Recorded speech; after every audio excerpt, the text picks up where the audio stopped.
Yeah, he's definitely put himself in a very favorable position, not only with the recall, but, the beautiful stasis on those tanks.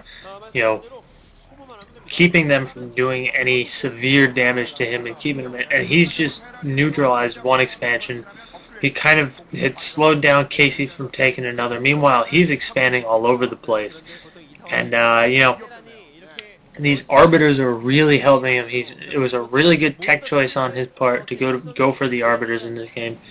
And now we're going to see him possibly go in for another attack on that base at about, kind of inwards, but at 3 o'clock. I don't know that would be the best move right now. I think he should wait a little. Maybe get another recall off would be a better choice in my opinion. And it looks like Casey's actually going to push now. So we're going to see these two armies engage pretty soon. They're kind of dancing around each other. They're right there. Casey, setting down the mines. But these two are going to go at it soon. And this is really going to be a major deciding factor in who comes out on top in this game. Yeah, it's the only thing Casey can do now is attack now that he still has those forces, because otherwise Guemchi is just going to smother him with units because of all the bases he has. Casey only lost his own, well, almost lost his own only income here. So, but two arbiters, there's a lot of tanks here now. He needs to watch out that he's not too close here. He's going to bunch up these tanks a bit too much, I think, but there aren't, I didn't see a lot of zealots here. There's a lot of dragoons, but not a lot of zealots. They're coming in for a flank at the bottom now, gonna run into these mines, and oh, nice stasis then again. Wow.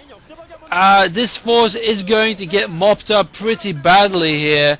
And Casey, yeah, he is sweating, as you said, but there are too many dragoons. Look at that. They are just melting to these +2 attack upgraded tanks. There are not enough zealots here, but again, yeah, he lost a lot of dragoons there because of that, but those two stasis as well, yeah, that saved him. He's going to bypass all of that.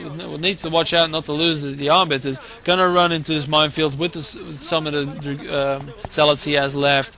Gonna go in here, and I think this is pretty much it, except maybe if Casey has a nuke prepared that he can use, I'm not sure. But this is just the economical overweight, it's just too much.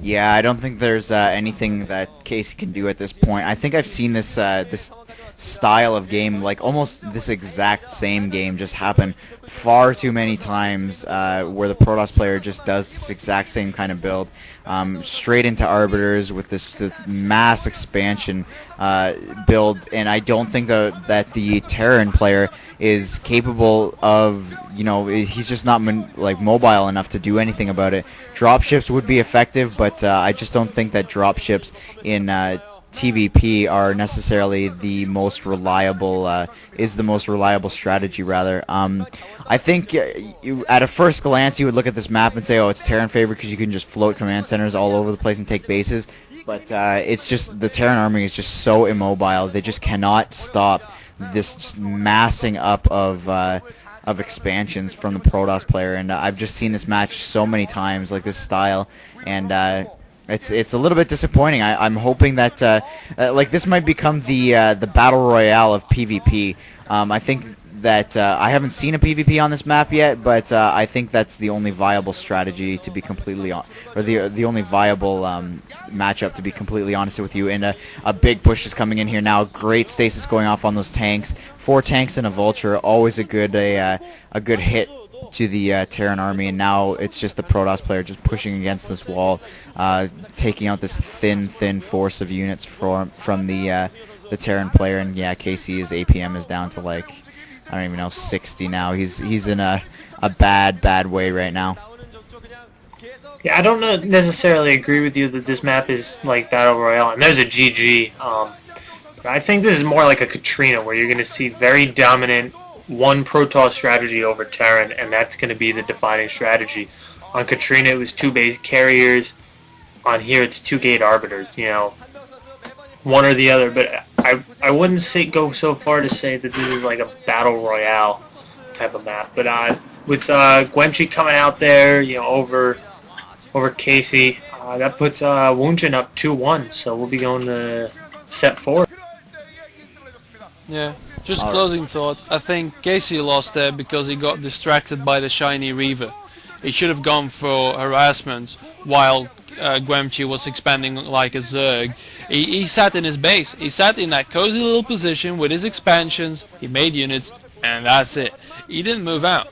I don't think he ever got to actually threatening a Protoss expansion, let alone just killing it. He sat back too much. He was too confident. Yeah, GG. absolutely. So we're gonna be going on to the next set, and as you guys can see here, it's gonna be free versus reach, from what I'm seeing, anyways. So we will see you in the next set.